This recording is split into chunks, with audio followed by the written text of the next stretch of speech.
colleague Kobe Weinberg. We're co-founders of Chicago Climate Corps, or C3. As Chicagoans, we're especially proud to have built C3, a network of climate leaders aged 25 to 40 who are working to transform our city and the Midwest into a global hub for climate action and innovation. Today, we're thrilled to announce our partnership with the Aspen Institute to bring Aspen Ideas Climate to Chicago this July. The Midwest stands uniquely positioned to lead on climate action. Our region serves as a hub for critical climate-relevant sectors, including food and agriculture, clean energy, water, transportation, and finance. We're powered by world-class universities, major corporations, committed public leadership, and a skilled industrial workforce, assets that can drive job creation and quality of life improvements while tackling climate challenges. Aspen Ideas Climate Chicago will bring together regional, national, and international leaders. From community organizers to corporate executives to educators, alongside members of the public to forge partnerships and accelerate climate action throughout the Midwest. Today's panel offers a preview of the exceptional conversations to come, demonstrating how local and regional solutions connect to global climate goals. We're grateful for your partnership in making Chicago and the broader Midwest a catalyst for climate action. We've been fortunate to work with the Aspen Institute, particularly Greg Rashuni and Kitty Pollack, who are here with us today, to bring Aspen Ideas Climate Chicago to life. The Institute shares a rich history with our city. To tell you more about this connection, please join us in welcoming Margot Pritzker, Chicagoan and chair of the Aspen Institute Board of Trustees.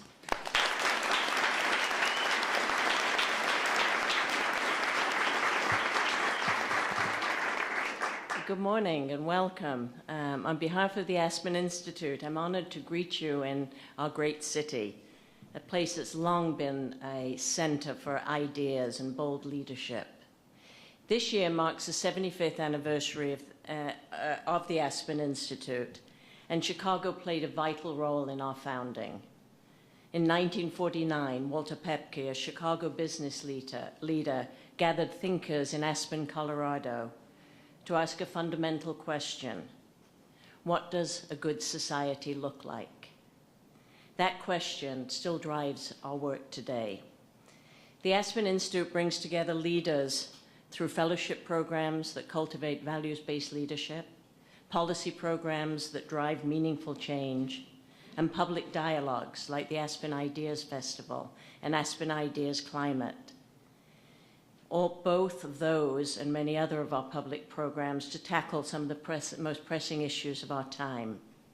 As a proud Chicagoan, I know this city is leading in climate and energy solutions, food, agriculture, water, and transportation innovation, proving over and over again that the Midwest is shaping the future. We're very grateful to be here today for all the participants and organizers of this get-together leading to our Aspen Ideas Climate in July. But we're recognizing all the time that while Aspen is in our name, Chicago is in our DNA, as we fulfill for 75 years, fulfilling our purpose of igniting human potential, building understanding, and hopefully creating solutions for a better world. So thank you all for being here. And I'm very pleased to bring up my partner and our CEO and President, Dan Porterfield.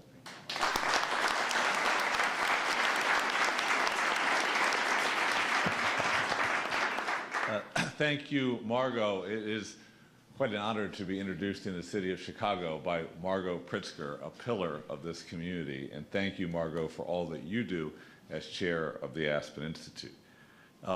Governor Pritzker, thank you for joining us today and for your vision about the importance of this city and state and the Midwest as a whole in driving climate and energy solutions for our future.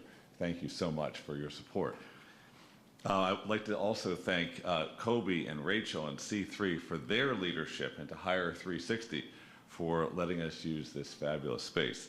And it's really exciting to see young people on the forefront of organizing the community to bring us together to make differences that we all need, all know have to be pursued. So you represent the future of leadership in this work. And we at the Aspen Institute are in awe of what you've done and excited to work with you for years and years to come. So please join me in thanking Rachel and Toby.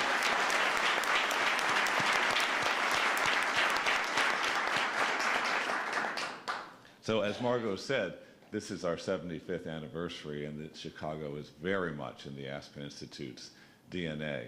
And you may know that prior to Margot serving as chair, the late Jim Crown was our chair. And we have gone all across the country to try to make a difference by bringing people together around a single purpose, which is to ignite human potential, to build understanding, and promote new possibilities for a better world.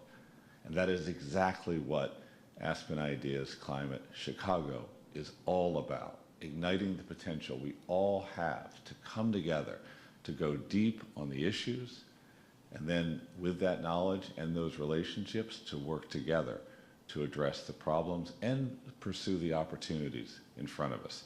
And there are opportunities. It's not simply a matter of doom and gloom.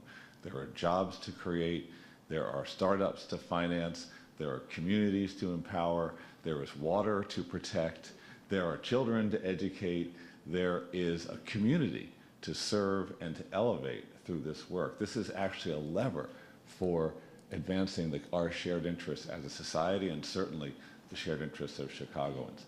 And I think it's pretty cool that Chicago, in the heart of the country, is raising its hand and saying, we are going to lead in drawing attention, not simply to all the things that have gone wrong, but quite the opposite. What are the things that can go right if we put our minds and our hearts and our spines together for change?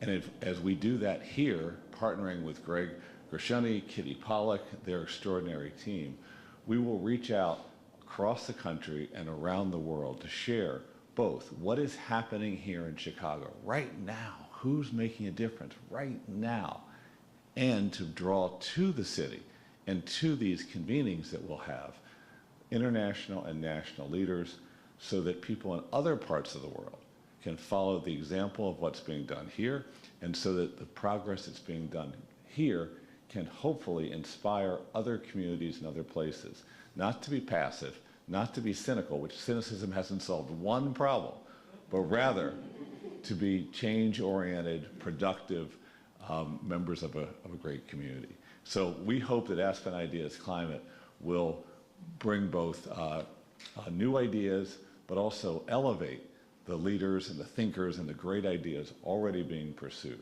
We hope that you'll make new friends from other parts of the country and the world, and we hope that together we will look back on this first year of Aspen Ideas Climate Chicago and say, just the beginning, more to do. So we at Aspen are proud to join you, and we thank the two of you so much for putting this together. It's now my honor to introduce our host, Jay Rowell, who is the CEO of Hire 360. Jay, thank you so much.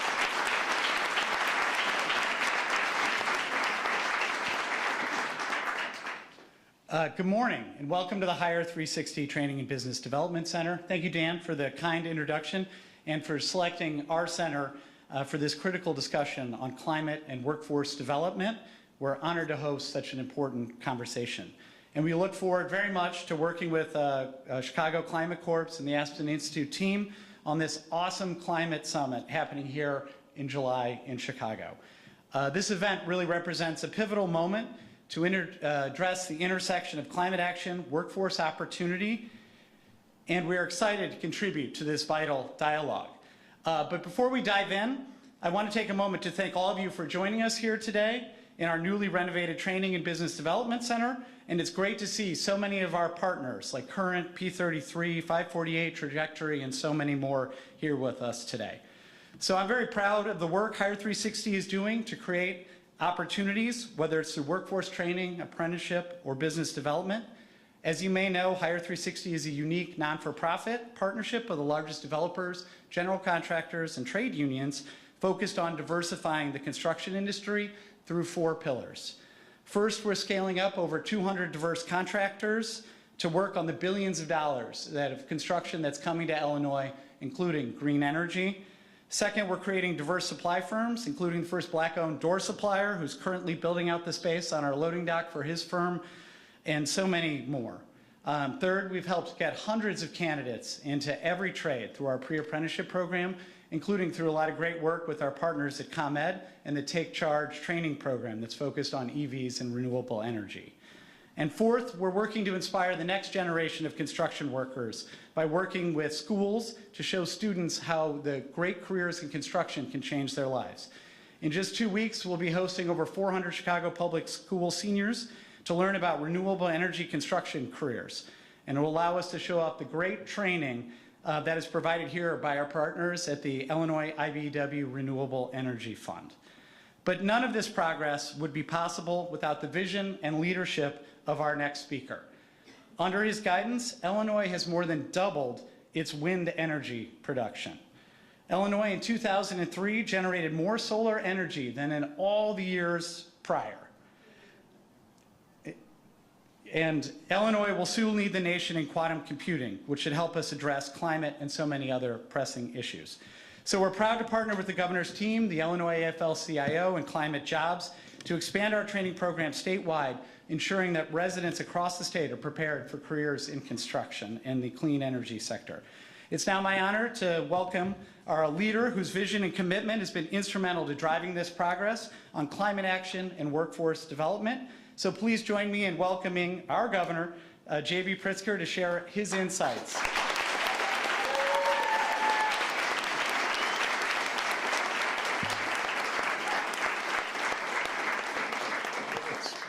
Wow, good morning, everyone.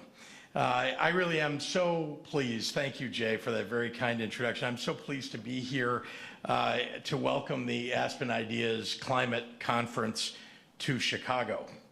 Our state is a proud leader in the Midwest, in the country, in fighting climate change, and Chicago is the perfect place to host such an important gathering.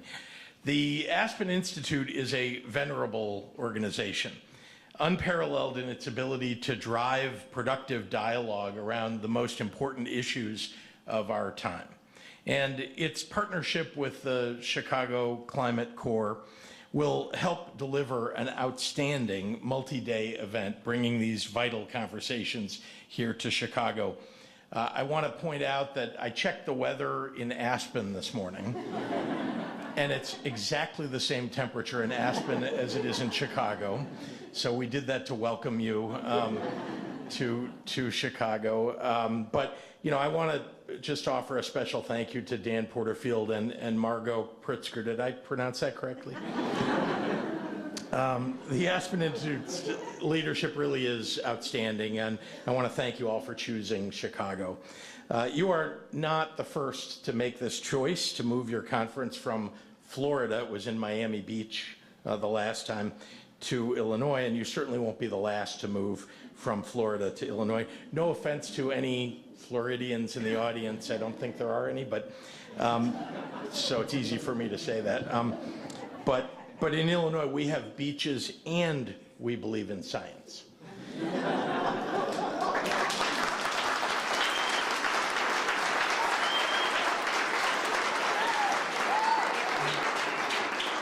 Our friends Kobe Weinberg and Rachel Starr of the Chicago Climate Corps are the perfect partners to make this possible. They have done some incredible work locally to make sure that, our climate efforts are moving forward, always moving forward. And I'm grateful that they're elevating that work to the national stage, and particularly making sure that we have so many young people involved in this conference, and seeing Chicago as a leader, I think, is an important advancement for the cause of fighting climate change and the cause of the city of Chicago, of course. And lastly, Jay Rowell, thank you. I mean, anybody who's worked with Jay knows that things get done when Jay's in charge.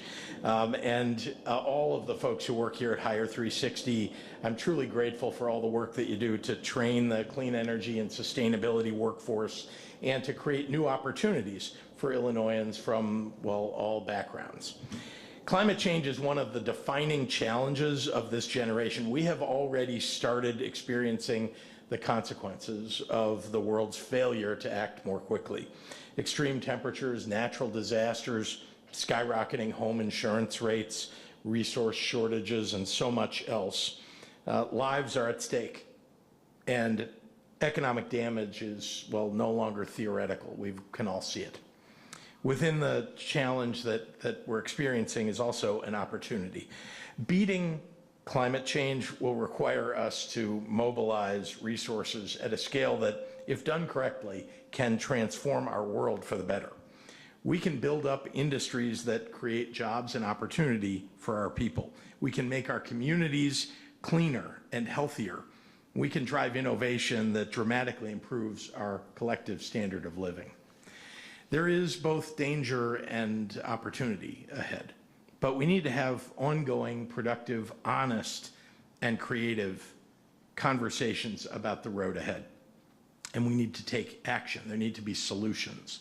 And before I walked in this room, Dan was emphasizing that very point about what Aspen Institute is all about, and particularly this conference. It's about not just talking about what all the ideas are, but presenting solutions. So with the federal administration retreating from its responsibilities, thought leaders, climate scientists, state-level policymakers, community organizations, and activists must come together and put shoulders to the wheel. It's up to us. It's up to us to get this work done. The Aspen Ideas Climate Conference is the perfect forum to drive progress. Illinois has been on the leading edge. I'm going to brag a little. I hope that's okay. But we've been on the leading edge of fighting against climate change for over 6 years now. Over those years, the General Assembly and I have advanced one of the most ambitious energy and environmental policy agendas in the nation.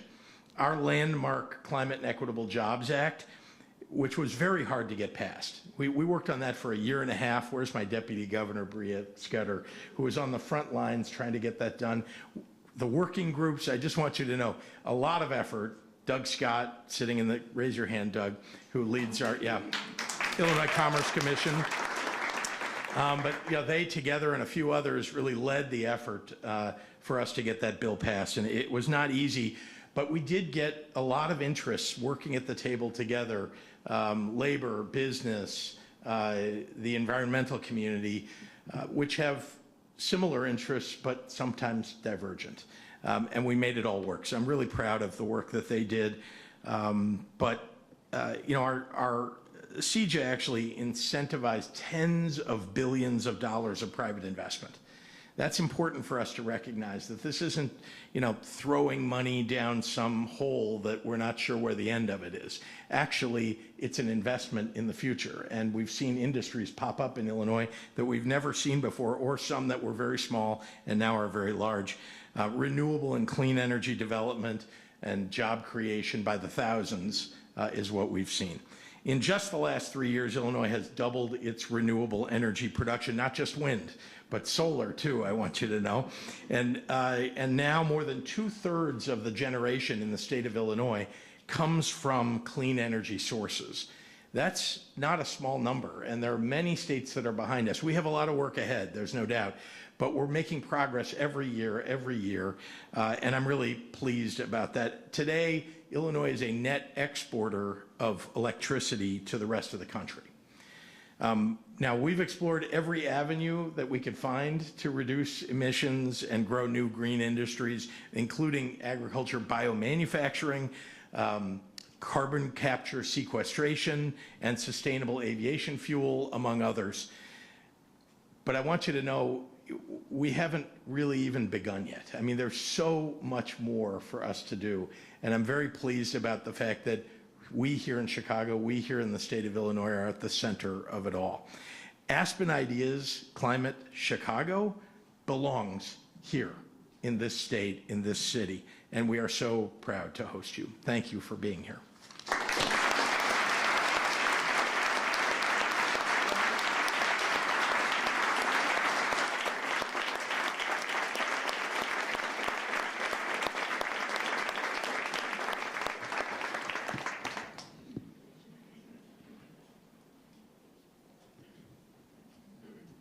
Thank you, Governor Pritzker. Hi, everyone. I'm Tara Molina. I'm an investigative reporter with CBS News Chicago, and I lead our Climate Watch team. I'm going to be moderating this panel today. So with that, I think we'll do a couple introductions here. Maybe start from... Sure. This is Bria Scudder, and Bria, you have quite the title. Deputy Governor for Public Safety, Infrastructure, Environment, and Energy. We talked about how you wear many hats. If you want to talk a little bit about your background. Sure, thank you for having me. Well, first I'd like to say I grew up in Bronzeville, not too far from here, so I'm really excited to be on the South Side today. But I'm Deputy Governor, as you mentioned. I cover a lot of things: public safety, infrastructure, environment, energy, and a few others. I've had the privilege to work with Governor Pritzker on a number of initiatives, including CEJA, REVET, we mentioned carbon capture. We continue to work on legislation. In addition to that, I've worked in the Attorney General's office. I worked on legislation for many years, so this has been a passion of mine.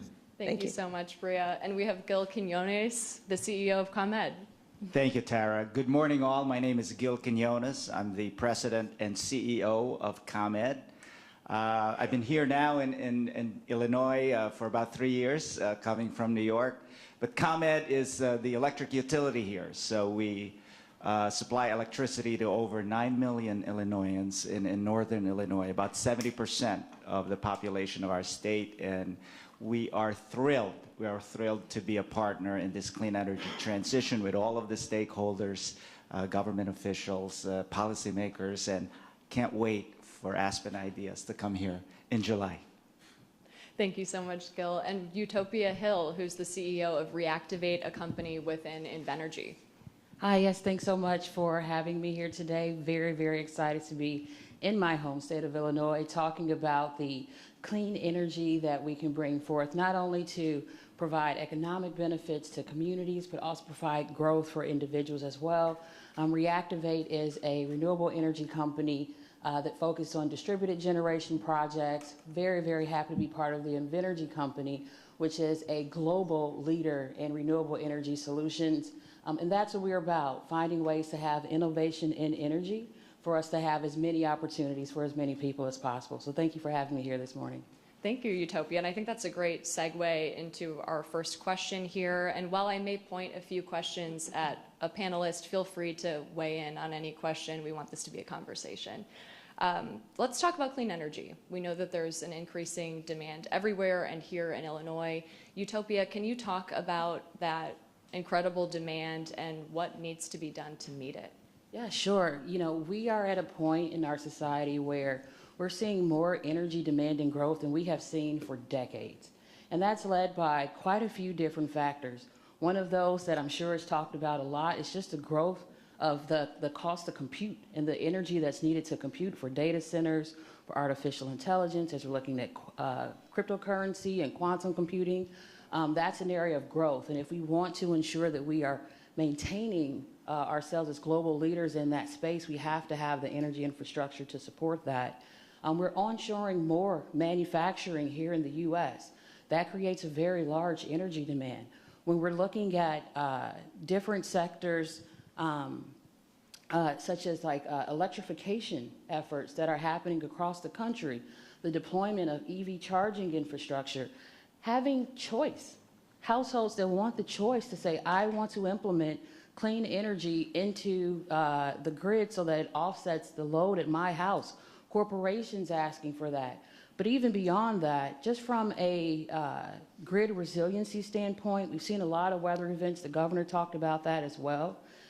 Deploying clean energy assets so that we can have more grid reliability, grid resiliency, and just to maintain our overall energy dominance here in the country by having more things done here in the U.S. So there's a lot of things that are creating a lot of energy demand, and this is a moment where we can step up as a country and bring everyone on board so that we can make sure that we can meet that growing need so that we can ensure that we are a leader in this space.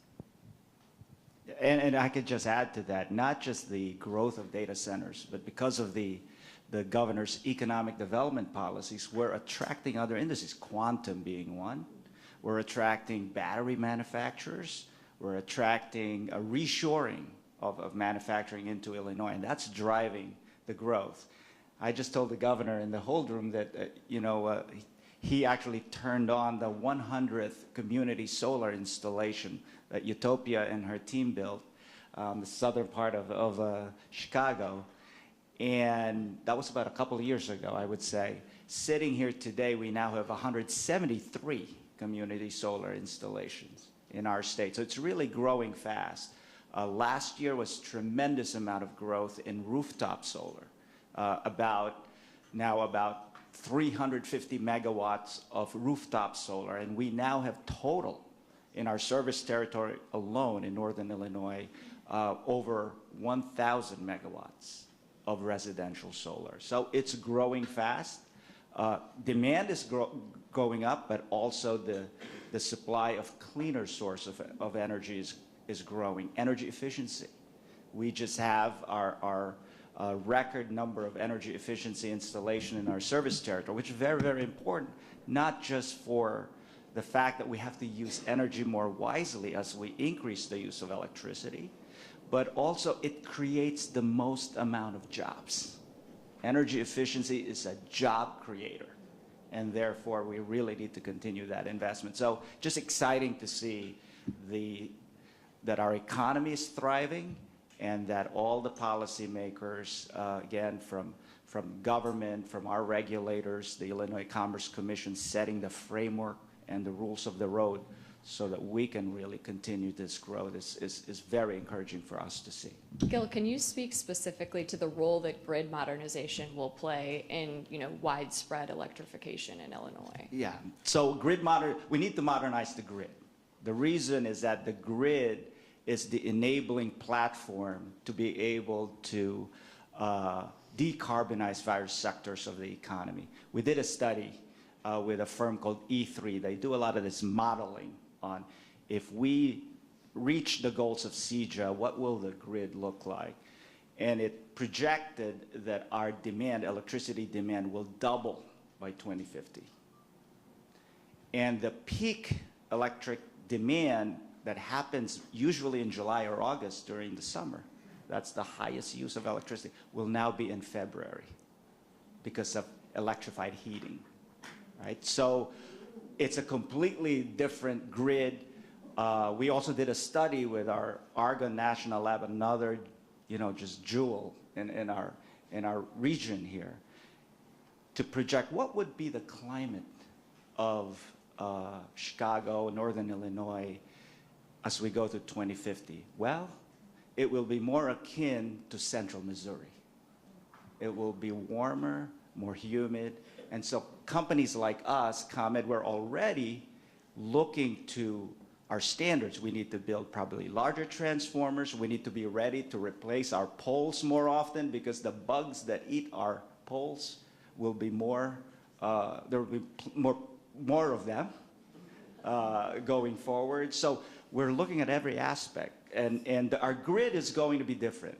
There will be more electric vehicles and charging stations, more solar, and more distributed instead of just big power plants, transmission lines, distribution to homes. So it needs to be more resilient because of more severe and more frequent severe weather events that are going to come. And it needs to be affordable. Right. And that's what our policymakers are really balancing. In Illinois, the Illinois Commerce Commission is really leading that effort, working with all of the stakeholders, including us, to make sure our grid is safe, reliable, resilient, affordable, and environmentally responsible. And as far as community stakeholders go, can you speak directly to how you're communicating this to the community and how you're working directly with the community? Well, we are working either through, with Hire 360, we have a program here, we call it Take Charge EV program, where we train folks to be able to build, to be able to maintain charging stations and renewable energy. But in the process of, when we determine the investments that we need to modernize the grid and we submit that to our regulators, that process by design involves all of the stakeholders to have a say on how we prioritize our investments to modernize the grid. Give you just an example on how the dimension of this, over the next 4 years, we will be investing north of $3 billion a year in capital to modernize our grid and to enable this energy transition. Thank you, Gil. Bria, can you talk about what Illinois has in place right now to support clean energy and ultimately full electrification? Sure. So the governor touched on some of that, right? We talked about CEJA putting on a path to 100% clean energy by 2050.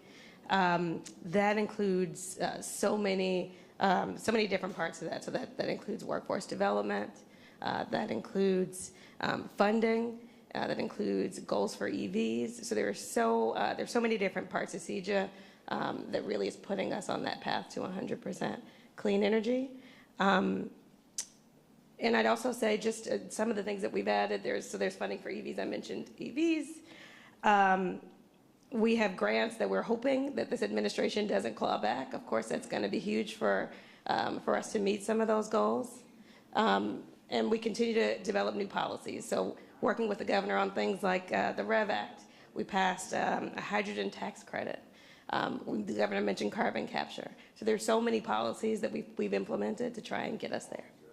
Can you speak to any kind of infrastructure developments happening or planned in Illinois when it comes to clean energy? Absolutely. So through the IPA, we've doubled our investment in clean energy. Through the procurement through IPA, we've actually supported about 6,500 megawatts of clean energy. Something else that we did through CEJA was the carbon mitigation credits. So we may know that some of our nuclear sites were at risk. And so through the carbon mitigation credits, we were able to save those, a really core piece to our clean energy portfolio. And we want to continue to find ways to support other renewables. We recently passed a law also to make it easier for IPA to handle the wind-solar split, to handle there was a contract issue that was also solved in a recent bill that we passed. And we continue to work with stakeholders like ComEd on things like energy efficiency. Great, thank you. I think we can move into or segue into another topic here, the energy workforce. Of course, we're here at Hire 360 for a reason. Gil, can you speak to the training program with Hire 360 through ComEd and other programs? So specifically, we partner with Hire 360 and the trades, IBEW, to train people who are interested in installing, maintaining charging stations or maintaining anything that's related to EV and renewable energy. It's a great partnership, and I know we just have a new cycle of that coming on this year. At ComEd, also our flagship workforce development program, it's called Construct Infrastructure Academy. We already train about 1,000 individuals in that program, and that really is more targeted for people who want to be line workers at ComEd or who want to work in construction companies and technical companies who do business with ComEd. So that's a great program. Give you just a little bit of a statistic. Line worker for ComEd, you can have a high school diploma and you go through the training that we have. You start at $80,000 a year. And after about 5 years, 6 years as a line worker, you'll be earning over $100,000. So it's really a quick pathway to middle class. So for those who are interested in that career, it's a great pathway. We also have a program in terms of training people more on the technical services, construction management, project management, and engineering side of the house. And most importantly, like I mentioned before, the biggest job generator in the clean energy portfolio of programs is energy efficiency. So we have a specific program, we call it our market transformation training program, where we train small businesses who want to be in the energy efficiency part of this clean energy transition. You could be lighting contractors, HVAC contractors, want to participate in energy efficiency, and so we have a very, very specific targeted program for that, and we just believe, we're a big believer that that's where many of the jobs are going to be created, and we partner with the state with the DCEO, the Department of Commerce and Economic Opportunity. That's the state agency that gets a lot of that gets the funding to do workforce development, and so we partner with DCEO to accomplish that.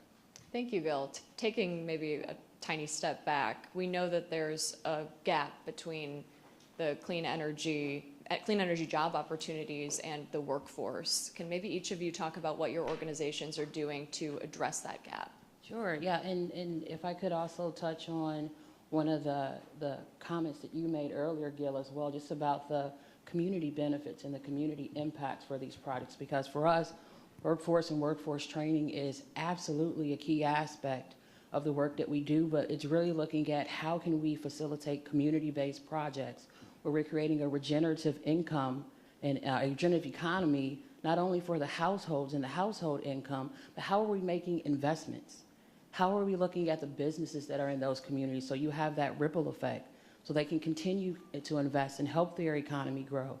How are we looking at the K through 12 education system, making incremental investments there?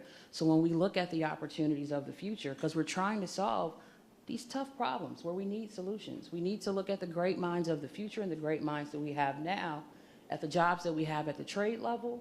We need to look at different careers that require degrees, things that don't require degrees, not all technical aspects either. We were having a conversation in the back about, sometimes when we're in this space, conversations can get very wonky. We need to have folks in the room that understand marketing, communications. That is just as important to me as the technical folks that we have on our team as well, because you have to be able to communicate why these things are important to the mass populace so that the constituents can talk to the policymakers, so people can talk to their neighbors and say, this is what this is what this means, this is why this is important, this is why this benefits our community, this is why we want these types of entities to be our neighbors. That's what we really need to focus on. So for us, we take a lot of time listening to the communities, understanding what their needs are, trying to understand how we can be a partner in that community to help facilitate the growth. And one of the many things that we do is we have a program called the Building Equity and Solar Training Program. It's a program that we launched here in the Chicagoland area to really take a step back. Prior to my role at Reactivate as CEO, I worked on the construction of over 10,000 megawatts of renewable energy projects across the country. I would often hear from my construction contractors, I can't find the people that I need to do this work. So I talked to some of the largest construction contractors across the country and said, tell me all of the skills that you say you need. All of them. I'm going to write them all down. And then we work with our nonprofit partners to create a curriculum around everything that they said they needed. But then we went a step further and we said, okay, why can't we get as many people to sign up for these programs? What are those barriers that they're facing? So with our curriculum, we included a stipend to ensure that people had an income as they went through that training. We included transportation assistance as people needed that. We included child care assistance. We had caseworker management so that we can have everyone, whether you had a GED or high school diploma. We incorporated support services for justice-involved individuals because this is a huge challenge. We need to have as many people as possible helping us as we work towards these clean energy solutions if we want to ensure that we are maintaining our presence as a country in this space. So again, it's really taking the time to listen, be a member of those communities, and then looking at what can we do to address some of the barriers as well so that we can get as many people on board in this process. I'm glad you brought that up because that was a really interesting conversation we had earlier about the opportunity that we have right now in Illinois when it comes to clean energy, right? Do you want to speak about that a little bit more, Utopia, and then Sure. we can move again towards bridging the gap? Yeah, absolutely. I mean, the governor mentioned just the growth in Illinois in the renewable sector. I've been doing projects in the state since 2006. So just to see the growth from the wind to the solar projects, now me working in community solar projects, the legislation that we have like CEJA that is advancing that, the Illinois Shines program, the Illinois Solar for All program that apply to the work that we do specifically, there is so much that, one, we need to educate people about, but two, we need to find opportunities to expand those things. Because as I travel across the country, I hear other people in other states talk about how Illinois really is a market leader. how they're looking at the programs and the policies that Illinois is implementing to try to replicate, because they see the benefits that this is creating for the citizens of Illinois so that we can have similar types of success across the country. And I think, Deputy Governor can really speak to a lot of the policy that has been implemented to really grow a lot of the great work that's happening in the state. Bria, can you pick it up? Sure. I mean, I think one of the most important things that we can do is make sure that we are implementing CEJA, right? There's so many goals there. We want to make sure that we're actually accomplishing the goals that we set out to do. I was a little sad. You said, if we meet our goals, I'm still holding out hope. I think that's obviously one of the things that we can do. We talk about workforce. CEJA, of course, included 13 hubs. There are workforce hubs across the state. We have Climate Works. We have so many workforce programs. You mentioned working with DCEO. They have been pushing, meeting with people across the state to try and make sure we're bringing folks in so that we continue to build our workforce, that we have a strong industry here in Illinois and in Chicago. And so I think that's really key, is how do we continue to meet people where they are, that we are explaining the goals that we're setting out to do, that they're not just empty policies, that we're actually putting in the work to get there. And Tara, if I can just add, just put a little dimension. We actually hired BW Research. This is the group that does job estimates for the federal government through the Department of Energy. And we simulated CEJA, the Climate Equitable Jobs Act. If we have a moderate pace to achieving the goals of CEJA, it will create 150,000 net new jobs in our state. It is an amazing opportunity for all of us. And that's the reason why all the advancement of this clean energy transition, whether it's renewable energy efficiency and the associated workforce development, is critical to making our state really not only a leader, but a thriving state in terms of job creation, in terms of economic development, which is so important under the leadership of Governor Pritzker. Great, thank you. I think, everyone here getting excited for July, right? And everyone joining in Chicago. So let's talk about some of the advantages unique to Chicago when we look at, clean energy and a clean energy workforce. I think one of the things, we have great universities. We have wonderful universities that we can partner with to make sure that we're training a workforce. I mentioned some of the programs and partnerships that we have through CEJA and other pieces of legislation that the governor has passed. I think that having a governor and having leaders in the city and in the state who really believe in making sure that, we're meeting clean energy goals, that we continue to partner with organizations to implement new policies. Those are all things that really get us there. And I'm looking forward to just the next stage of what we can do. Yeah, absolutely. I would say that, the talent is here. We used to joke, our office is over in Wacker, and we call it the Wind Triangle. We were like, I think people thought, because they said the Windy City, like all the wind energy companies settled here, especially in the early 2000s. And it's just continued to grow. There's so many organizations that choose Chicago because we know that the talent exists, that we know, again, the colleges and the universities, but we also know that the people here are passionate about this topic. They want to live in communities with clean air, clean water. They want to ensure that they are pushing these types of industries towards success. So it's just an environment where as a company that you can thrive and you have the support. So I see Chicago and Illinois as a great space for anyone that's really looking to move forward our clean energy targets and goals. Yeah, for me, I come from New York. I've never seen a place where the public sector, the private sector, nonprofits, and philanthropy work so well together. And I think that's the superpower of Chicago and Illinois. And that's the reason why our state is leading from the front when it comes to this energy transition and addressing the climate challenge, especially under the leadership of the governor. But it's not just the governor's team, all the agencies under him, Illinois Commerce Commission, DCEO, Illinois Power Authority, IPA, IEPA, the Environmental Protection Agency, DOT. It really takes a whole government approach to address our challenge, and they're doing a great job in partnership with the private sector, like companies like ours, and the community. A bottom-up approach, not just a top-down approach, but a bottom-up approach to make sure that we find the best solution. I'll give you an example. I mentioned before, we're going to invest over $3 billion a year in modernizing the grid. Part of the policy framework is that at least 40% of that investment must be for the benefit of underserved and under-resourced communities, because they suffer the most pollution today, and they also are the most susceptible to the impact of climate change going forward.